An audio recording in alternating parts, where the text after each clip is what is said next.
En arrivant dans la cour du lycée hôtelier, Emmanuel Macron évite un bruyant et bigarré comité d'accueil. Monsieur le maire, vous allez bien? Merci de vous accueillir. Des opposants au président, dont quelques gilets jaunes, qui sont tenus à l'écart.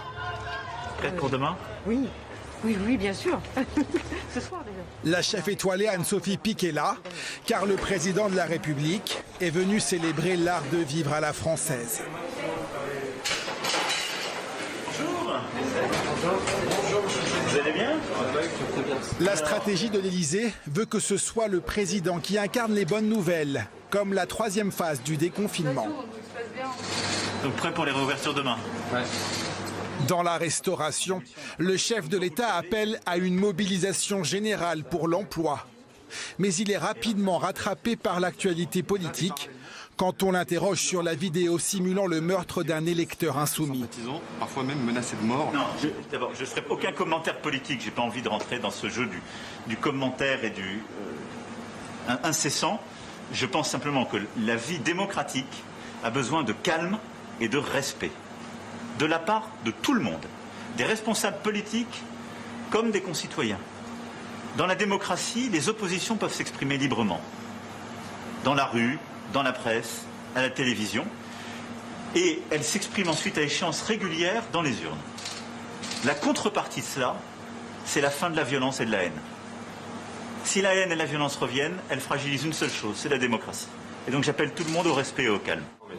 Un appel au calme prononcé quelques minutes avant que le chef de l'État ne soit lui-même agressé. À la sortie du lycée, cette vidéo amateur montre le président qui court saluer quelques badauds. Lorsque cet homme aux cheveux longs frappe le président.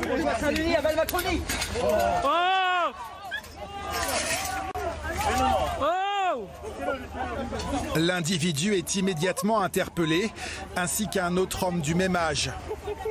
Vas-y, casse-toi de là! Le président, lui, reprend son bain de foule. Montjoie-Saint-Denis.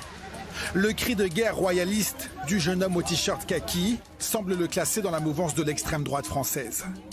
Âgé de 28 ans, il serait un adepte des arts martiaux historiques européens. Cette tentative de gifle, comme l'a décrite l'entourage du président, n'a pas empêché Emmanuel Macron de poursuivre son déplacement sans modifier son agenda. On est derrière vous et je le dis pour tous les restaurateurs de France. Il faut remonter plus de 2 ans en arrière, à l'époque de la crise des Gilets jaunes, pour voir s'exprimer une violente opposition au chef de l'État. Caricature, simulacre de procès ou de décapitation, la violence à l'encontre du président de la République était à l'époque restée symbolique.